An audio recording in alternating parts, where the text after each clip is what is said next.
Hey guys, what's up? So the next poem I'll be reading is 1888, and this is titled Undeniable Friction.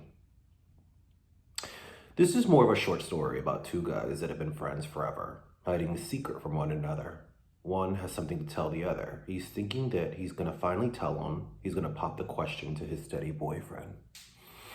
Little does he know, they've already broken up, and he's making this elaborate romantic gesture to confess his feelings for him. When he actually gets there, he starts to panic because this is the last thing he wants to do. He's afraid of love from all the cursed relationship he's had in the past.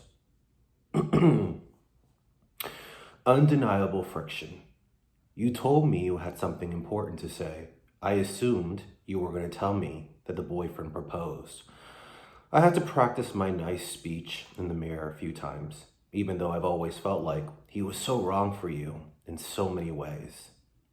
He's the only guy that you've ever been with. So, the sun went down and the moon came out. I met up at our spot under the pier of the beach. There was a man playing a violin. There were rose petals on the sand, and there was a table at dinner with my favorite dish. You were there, so handsome in a tuxedo, holding flowers, looking at me with a smile. What's this? I was so confused. Are you setting up for your boyfriend? You laughed and looked at me, getting closer, touching my chin, rubbing my beard. Out of reflex, I stood back. The man stopped playing the song. What's going on? Well, you see, I broke up with him. I was never really happy with him, and I quickly gave him a hug, apologizing, telling him everything's gonna be okay, and that broken hearts happen. He said, I know, because I realized who I'm really supposed to be with. I want someone who can finish my sentences, someone who understands my humor, someone that isn't afraid to hit the gym, but go to a drag show right after. Someone that cares about my feeling and understands me, even when I'm a complete mess. And you are the only person that came to mind.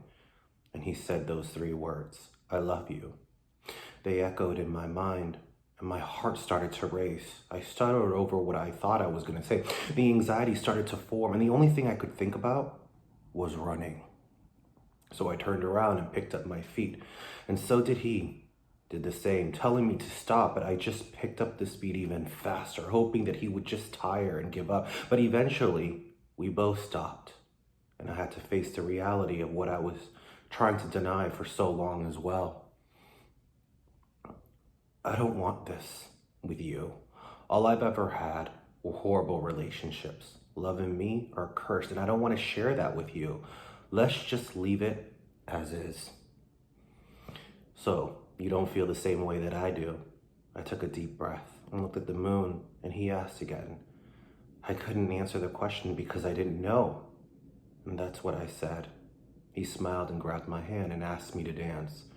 And right there, under the moon and all the tiny little stars in the sky, was the first time that I realized undeniable friction is the most beautiful with love because it's unexpected and the most romantic.